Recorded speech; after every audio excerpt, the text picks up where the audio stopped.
નમસ્કાર, ચાય પે ચર્ચા કાર્યક્રમમાં આપનું હાર્દિક સ્વાગત છે. હું છું પંકજ.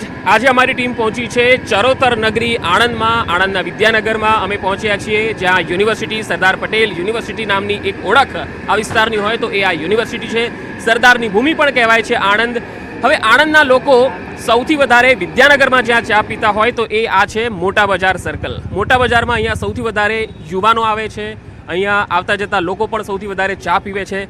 તો આપણે સૌથી વધારે રાજકીય ચર્ચા આ વિસ્તારમાં શું થઈ રહી છે? આણંદમાં આ વખતે કોંગ્રેસમાંથી અમિત ચાવડા છે, મિતેશભાઈ પટેલ ભાજપના ઉમેદવાર છે. શું લાગે છે બંને ઉમેદવારોમાં કોણ કાંટાની ટક્કર આપી શકે એવું લાગે છે? અને અહીંના મુદ્દાઓ શું છે, લોકો શું વિચારે છે, યુવાનોનું મૂળ શું છે, એ આપણે આજે જાણવાનો પ્રયત્ન કરીશું. ઘણા બધા લોકો અત્યારે અહીંયા ચાય પી રહ્યા છે, તો જરા જાણીએ એમની પાસેથી કે ભાઈ ચર્ચા ચરોતર નગરીમાં કયા મુદ્દાને લઈને થઈ રહી છે. તમે આ વિસ્તારના છો? આ વિસ્તારનું. અચ્છા, તમે જણાવો જરા કે લોકસભાનો આ વખતનો મુદ્દો શું છે? તમને શું લાગે છે આ વખતે શું થશે? મિતેશભાઈ પટેલ જ આવશે. ભાજપ. શું કારણ? મોદી કાકાના હિસાબે. મોદી કાકાના હિસાબે એટલે મોદી કાકાએ શું કર્યું છે? બધું ઘણો વિકાસ કર્યો છે દરેક ક્ષેત્રની અંદર. બે કે ત્રણ એવા વિકાસ તો તમે જણાવો મોદી કાકાએ કર્યા હોય એવા. ઇન્ફ્રાસ્ટ્રક્ચર લેવલે આણંદમાં કર્યા છે, ગામડા લેવલે કર્યા છે, રસ્તાઓ કર્યા છે, પાણીની સગવડો, બધી ઘણી સગવડો કરી છે. ઘણી સારી સગવડો કરી છે મોદી કાકાએ. અને અમિત ચાવડા બી છે અહીંયા કોંગ્રેસના છે, પણ તો મોદીના હિસાબે અમિત ચાવડા નહીં આવે. ના, મોદી કાકાના હિસાબે. મિતેશભાઈ તો ખરા જ, પણ મિતેશભાઈને પણ મોદીને લીધે એમ બધાને ભાજપને વોટ મળશે મોદીને હિસાબે વધારે. તમે અહીંયા જ ભણો છો? સ્ટુડન્ટ છું. શેમાં ભણો છો? બીસીએમાં, એનવી પાસમાં. અને તમે જણાવો, આ જગ્યાએ લોકસભામાં રાજકીય નેતાઓ જે વચનો આલે છે, તમને કયા વચનમાં ભરોસો? અમને મોદીના વચન ઉપર વિશ્વાસ છે, એટલે ભાજપ જ આવશે. એવું શું કારણ? કયું વચન છે એવું? કેમ કે આપણા સ્ટુડન્ટ લાઈફ માટે બહુ સારું, સ્ટુડન્ટ લાઈફનું બહુ સારું કરે છે અને આપણું ઇન્ડિયાનો ગ્રોથ વધારે છે. એટલે તમને શું લાગે છે એમના કયા વચન ઉપર? કોંગ્રેસે બી પોતાનું ઘોષણાપત્ર આપ્યું છે, બીજેપીએ બી આપ્યું છે. તમને કોના ઘોષણાપત્ર પર વધારે ભરોસો? ભાજપ ઉપર, મોદીજી ઉપર. હા. તમે ક્યાંથી? હું આણંદથી જ, વિદ્યાનગરથી જ છું. શું લાગે છે આ વખતે લોકસભામાં? લોકસભામાં સર મિતેશભાઈ અને મોદીનો જે ગુજરાતનો અનુભવ છે અને છેલ્લા 10 વર્ષમાં રાષ્ટ્ર માટે જે કામ કર્યું છે એ જોઈને ફરી રિપીટ થશે મિતેશભાઈ આણંદથી અને ત્રીજી ટર્મ મોદી સાહેબને મળશે. આ વખતે તમે જો ક્ષત્રિયોનો વિરોધ આંદોલન બી ચાલી રહ્યું છે, લાગે છે? કેમ કે આ આણંદ તો ક્ષત્રિય અને પાટીદાર આ બંને જ્ઞાતિગત ગણિત જો જોઈએ તો પાટીદાર અને ક્ષત્રિયો સૌથી વધારે છે. આ ચૂંટણી સર સમાજથી ઉપર ઉઠીને, રિલિજિયનથી ઉપર ઉઠીને ખાલી વિકાસ માટે અને દેશના માટેની ચૂંટણી આ સમયે થઈ જવા 2024માં થવા જઈ રહી છે. એનું સૌથી મોટું કારણ છે કે આઈડિયોલોજીકલ લડાઈ છે. એક બાજુ જોઈએ તો દેશના માટે કામ કરવાવાળા લોકો અને બીજી બાજુ જોઈએ તો ઘણા લોકો દેશ વિરોધી તત્વોને જોડે લઈને ચૂંટણી પોતાની ઉમેદવારી પત્રક ભર્યું છે. તો સમાજ અને કોઈપણ સંસ્થા કે કોઈપણ રિલિજિયનની ઉપર ઉઠીને લોકો વોટ કરશે એવી મારી આશા છે. તમે કાકા આ વિસ્તારના છો? વિદ્યાનગર અને આણંદમાં અને આખા લોકસભા સીટ પર કેટલો વિકાસ થયો? અહીંથી આપણે ઉમરેઠ જઈએ, સોજિત્રા, પેટલાદ, બોરસદ અને આણંદ. આપણી આણંદ વિધાનસભાની 7 વિધાનસભાઓ છે લોકસભાની, અને એમાં 7 વિધાનસભામાં વિકાસ થયેલો છે. અને મોદી સાહેબના એટલા બધા કાર્યો વિકાસના છે, અને જે ઘર ઘર પહોંચેલા છે. જ્યારે કે વિધવા સહાય આપે છે, બાળકોને જે ભણવા માટેની લોનની સહાયો છે, એવી ઘણી બધી યોજનાઓ જે છે કે જે મોદી સાહેબે ઘણા વિકાસના કામો માટે. પણ આ કોંગ્રેસના કાર્યકર્તા હોય એ તો એવું કહે છે, કોંગ્રેસ નેતાઓ એવું કહે છે કે મોંઘવારી અત્યારે સૌથી હાઈએસ્ટ પાયદાન ઉપર છે અને બેરોજગારી પણ એ વખતની સરકાર કરતાં આ વખતની સરકારમાં હાઈએસ્ટ છે. આ વિશે શું કહેવું છે? સાહેબ, મોંઘવારી અને બેરોજગારીનો કોઈ પ્રશ્ન જ નથી. કારણ કે કમ્પેરિઝન કરો એમની વખતની જે મોંઘવારી અને અત્યારની મોંઘવારી, તો એમાં તો ઘણો બધો ફેરફાર છે. અત્યારની મોંઘવારી છે કે નથી? છે, પણ બહુ નોર્મલી જે છે કે જે કહેવાય જ નહીં મોંઘવારી. અત્યારની જે વિકાસલક્ષી જે યોજનાઓ છે એમાં તો મોંઘવારીનું કશું લાગતું જ નથી. અહીંયા કેટલાક બહેનો પણ છે. બેન, તમને લાગે છે મોંઘવારી નડે છે? મોંઘવારીની સામે એટલું ઇન્કમ પણ વધ્યું છે, એટલે બધું બેલેન્સ જ થઈ જાય છે. એટલે બેરોજગારી છે કે નથી? બેરોજગારીનો પ્રશ્ન એવો છે કે એટલા સ્ટાર્ટઅપ પણ ઊભા થયા છે, મેક ઇન ઇન્ડિયાનું પણ આવ્યું છે. તો બેરોજગારીની સામે સ્ટાર્ટઅપ્સને એ બધી વસ્તુઓ પણ ઊભી થઈ છે. તો મને એવું લાગે છે કે એ પણ બેલેન્સ થઈ જ જાય છે. બેરોજગારી એટલે પ્લસમાં જઈ રહ્યું છે, એવું નહીં કે ડાઉનમાં જતું હોય. હવે બે જણના તમે સંકલ્પ પત્ર જોયા હશે, ઘોષણાપત્ર. કોંગ્રેસ કહે છે કે મહિલાઓને 8,500 દર મહિને આપીશું જો એમની સરકાર આવે તો, અને રાધણ ગેસ 500 રૂપિયામાં. તમને શું લાગે?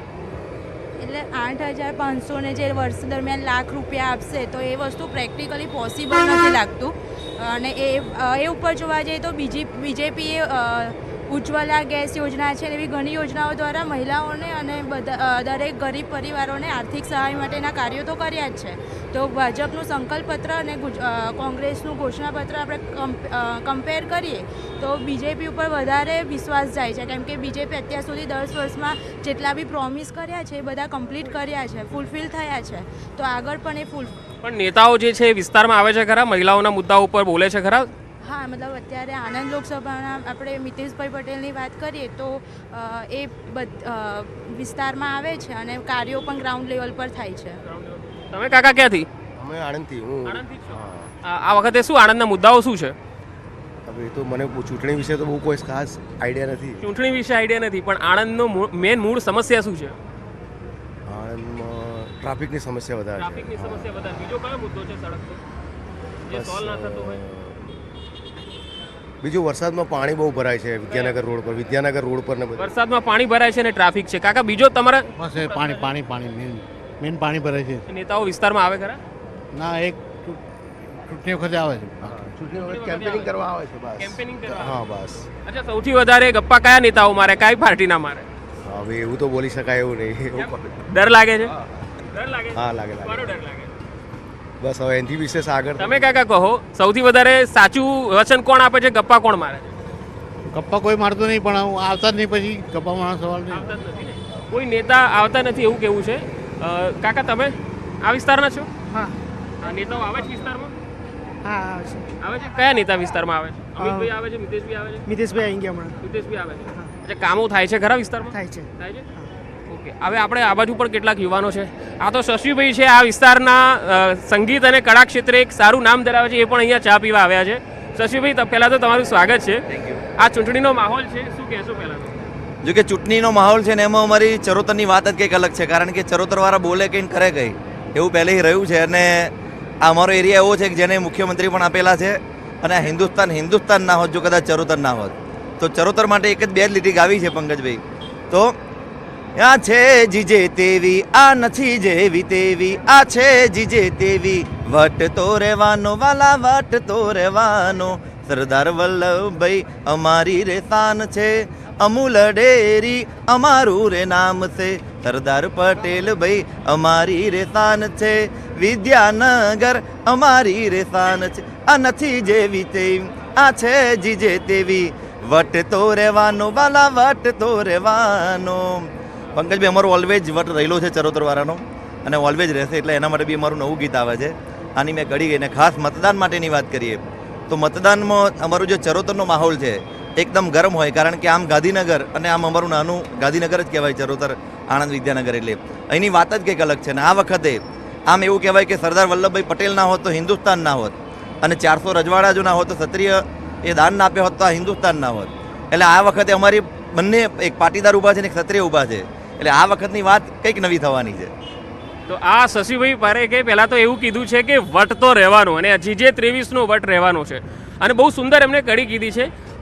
શશીભાઈ, તમે જ્યારે અહીંયા આવ્યા છો, અચાનક જ્યારે મુલાકાત થઈ છે, ત્યારે એ તમારો પણ એક વ્યૂ જાણવો છે કે આ વિસ્તારમાં વિકાસને લઈને તમારું શું કહેવું છે? આણંદનો વિકાસ કેવો? કોઈ પણ પાર્ટી જ્યારે સત્તામાં આવે ત્યારે એની જોડે બધી રીતના પૈસા આવતા જ હોય છે, એટલે વિકાસ તો થવાનો જ છે. પણ વાત આવે મુદ્દાઓની તો ક્યારેક કેવું હોય કે અત્યારે ભાજપ ભરપૂર થઈ રહી છે અને કોંગ્રેસ ખાલી થઈ રહી છે. ભાજપ ભરપૂર થઈ રહી છે અને કોંગ્રેસ ખાલી થઈ રહી છે. આમાં ક્યાંક ને ક્યાંક જે ભાજપમાં છે એ લોકોને થોડો વટ આવી જાય છે, એટલે ક્યારેક નાના માણસોની વાત મોટા માણસો જો નથી પહોંચતી, એટલે થોડુંક જોવાનું છે. બાકી વિકાસ તો થયેલો છે.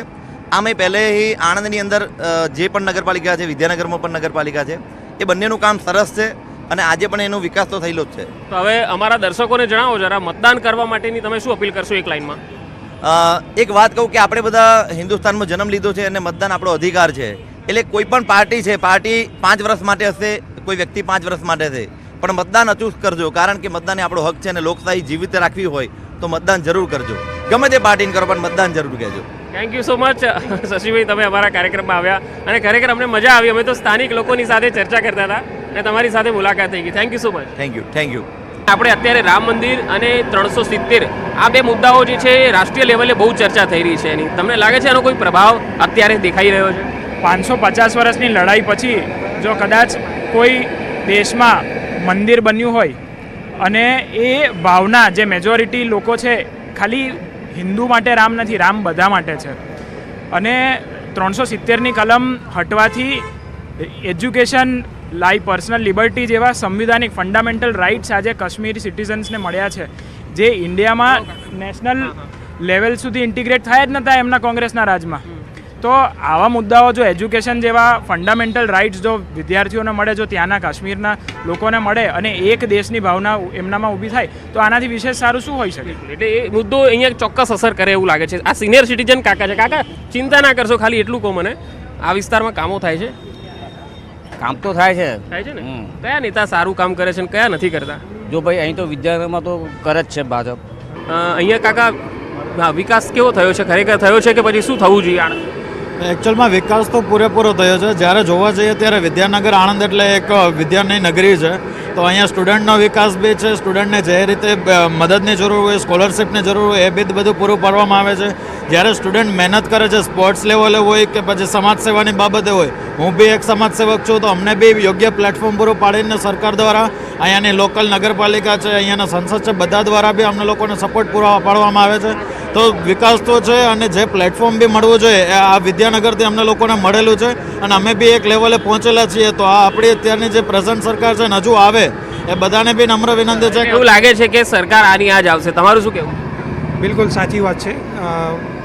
મિતેશભાઈ, સરકાર કઈ સારી, પહેલાની કે હવેની? અત્યારની. અત્યારની સારી. જી બિલકુલ. શું કારણ? વિકાસ, લિવિંગ ઓફ સ્ટાન્ડર્ડ બધાના વધ્યા છે, થિંકિંગ લેવલ ઘણા બધા વધી ગયા છે, સિસ્ટમ સુધરી છે, અને અનાદિકાળથી ચાલતું આવ્યું છે કે જ્યાં યજ્ઞ થતો હોય ત્યાં. તો વિપક્ષ એવું કહે છે કે મોંઘવારી અને બેરોજગારી આ વખતનો સૌથી મોટો મુદ્દો છે. સાહેબ, દુનિયાના કયા દેશમાં અત્યારે મોંઘવારી નથી એ મને બતાવો. યુરોપિયન કન્ટ્રીઝ, અમેરિકા, બધે અત્યારે મોંઘવારીના મારથી પીડાઈ રહ્યું છે. અને ભારત અત્યારે નરેન્દ્ર મોદી સાહેબના નેતૃત્વમાં જેવી રીતે વિકાસ કરે છે અને ઇન્ટરનેશનલ લેવલ પર સાહેબ અત્યારે આપણને આગળ લઈ જઈ રહ્યા છે ભારત દેશને, તો સમસ્યાઓ રહેશે, પણ એ કોઈ જાદુઈ છડી નથી કે તમને તરત જ એનું સોલ્યુશન મળે. એટલે પ્રજાની સમજદારી, નેતાઓની ને સિસ્ટમ બધું સાથે કામ કરશે તો આપણે આગળ નીકળવાના જ છે. તમારું શું કહેવું છે? મૂળ સમસ્યા શું છે આ વિસ્તારની? મૂળ સમસ્યા તો એવી કોઈ છે નહીં. હાલમાં ભાજપની સરકાર બહુ સારું કામ કરી રહી છે અને આવનારા સમયમાં એ સરકાર સારું કામ કરશે એવી અમને આશા છે. આગળ યુવાનોના શું મુદ્દા છે અહીંયા? યુવાનોના રોજગારીનો મુદ્દો છે. સરકારને મિતેશભાઈ અહીંના જે સાંસદ છે એ પણ બહુ સારી રીતે પ્રયત્નો કરી રહ્યા છે કે કઈ રીતે એમને રોજગાર મળી શકે. એક બાજુ અમિતભાઈ પર ડોર ટુ ડોર પ્રચાર કરી રહ્યા છે અમિત ચાવડા, અને બીજી બાજુ ધારાસભ્ય પણ આંકલાવના છે અને આ વખતે એમને ટિકિટ આપી છે, અને આ બાજુ મિતેશભાઈ પણ ડોર ટુ ડોર કરી રહ્યા છે પ્રચાર. શું લાગે છે? કોંગ્રેસની વાત કરું તો કોંગ્રેસ 5 વર્ષે જ્યારે કોઈ પણ ઇલેક્શન હોય એ ટાઈમે જ દેખાય છે. અત્યારે તમે કોંગ્રેસના ઝંડા જુઓ કે કંઈના જુઓ તો ખાલી ઇલેક્શન ટાઈમ પૂરતું જે વસ્તુ દેખાય છે, પછી કોઈ પણ માર્કેટમાં કે એમાં દેખાતા નહીં. સમાજની અંદર અત્યારે સમાજના નામે મુદ્દા લે છે, કોઈ પણ યુવાનોને ગેરમાર્ગે દોરવાનું કામ અત્યારે કોંગ્રેસ કરી રહી છે. ગમે તેવી ઇલેક્શન આવે એટલે તરત જ એવા સમાજનો મુદ્દોને લાવીને મૂકી દે છે, જ્યારે હકીકતમાં સમાજને જરૂર હોય ત્યારે એ લોકો ઊભા નથી રહેતા. પણ આ ક્ષત્રિયનું જે આંદોલન છે એ બી તો એક સમાજનું આંદોલન છે. શું લાગે છે એની કોઈ અસર દેખાશે આણંદમાં? ના, એવી કોઈ અસર દેખાય એવું મને પર્સનલી તો લાગતું નથી, કારણ કે સમાજના નામે લોકોને ગેરમાર્ગે દોરવાનું કોંગ્રેસ કામ કરી રહી છે. આ કોંગ્રેસનું થોડું છે, આ તો ક્ષત્રિય સમાજનું છે. ક્ષત્રિય સમાજનું છે હું માનું છું, પણ ક્ષત્રિય સમાજની એની પાછળના જે નેતાઓ છે એમના જે મોટા ચહેરા છે એ તો આખરે કોંગ્રેસના જ છે. તો આ વાત થઈ આણંદના લોકોની. આપણે ચાય પે ચર્ચામાં આજે વાત કરી વિદ્યાનગર અને આણંદના લોકો સાથે. લોકોનું કહેવું છે કે અહીંયા વિકાસ થયો છે. ઘણા લોકોનું કહેવું છે કે અહીંયા રોજગારીનો અને એક એજ્યુકેશનને લઈને, એજ્યુકેશન તો છે પણ એજ્યુકેશન કર્યા પછી જોબ માટેની જે ઓપોર્ચ્યુનિટી હોવી જોઈએ એ હજુ વધારવાની જરૂર છે. જોઈએ છે હવે ચરોતર નગરીમાં મિતેશભાઈ અને અમિત ચાવડા સામસામે કાંટાની ટક્કર તો આપી રહ્યા છે. હવે જોવાનું છે કે કોણ જીતે છે. અહીંની જનતા ઉપર એ દારોમદાર રહેશે જ્યારે વોટ આપવા જશે અને પરિણામ આવશે ત્યારે. તો આજની આ ચાય પે ચર્ચા આપણે ચરોતર નગરી આણંદથી કરી. ફરી એક નવા વિસ્તારમાં મળીશું. નમસ્કાર.